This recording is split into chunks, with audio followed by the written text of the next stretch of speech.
कप्तान के ललकार, खिलाड़ी तैयार, इस्तीफों की लगे कतार। इमरान खान के असम्बलियों से निकलने का ऐलान, तहरीक इंसाफ के अरकान असम्बली के इस्तीफे आना शुरू।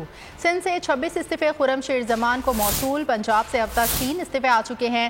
खैबर पख्तूनख्वा असम्बली के अरकान ने पार्लिमानी लीडर को इस्तीफे भिजवाने शुरू कर दिए। इस्तीफे भिजवाने वालों में डिप्टी स्पीकर महमूद जान, MPA गिरानुल्लाह, आसिया सौलेह खटक, वजीर ज़ादा का नाम शामिल है। खान साहब ने उस दिन पिंडी जलसे में कहा कि हम इस निज़ाम का मजीद हिस्सा नहीं रहेंगे, तो हमने सबसे पहले उनकी बात पे लबैक करते हुए इंशाल्लाह अपना इस्तीफ़ा टाइप कर दिया। और जब हुक्म आएगा, हमारे लीडर का ये सीट उनकी अमानत है, जब उनका हुक्म आएगा इंशाल्लाह तो हम अपने वज़ीर आला साहब और स्पीकर साहब को ये पेश करेंगे।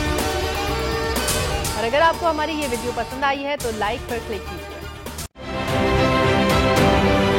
आप ये समझें, ये जो हक है ना, हक पे खड़े रहना और हक को बोलना, ये दूर से लगता है तन्हा हो गए लोग। आप खान साहब को देखें, तन्हा दिखाई देने, सारी जमातें मिलकर उनके खिलाफ हैं, लेकिन आज भी पाकिस्तान की आवाम उस हक की आवाज के पीछे जो है 80% से ज्यादा आवाम उनके साथ है। सेम एग्जैक्टली इसी तरीके से बोल की कहानी है भाई। बिल्कुल अलग आपको तन्हा दिखाई देगा, हर जगह आपको खड़ा हुआ नजर आएगा, हटेगा नहीं किसी चीज से। और उसके साथ भी 80% आवाम अगर आज आप देखें तो उसे बोल दिख रही है।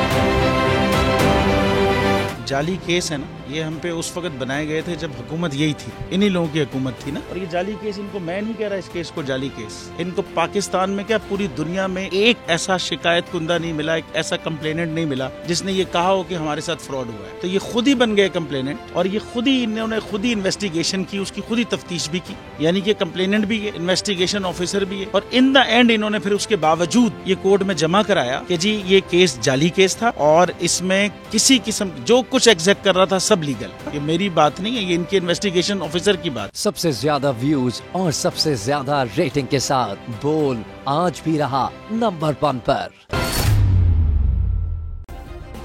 सब्सक्राइब करें और बेल दबाएं ताकि कोई खबर रह न जाए।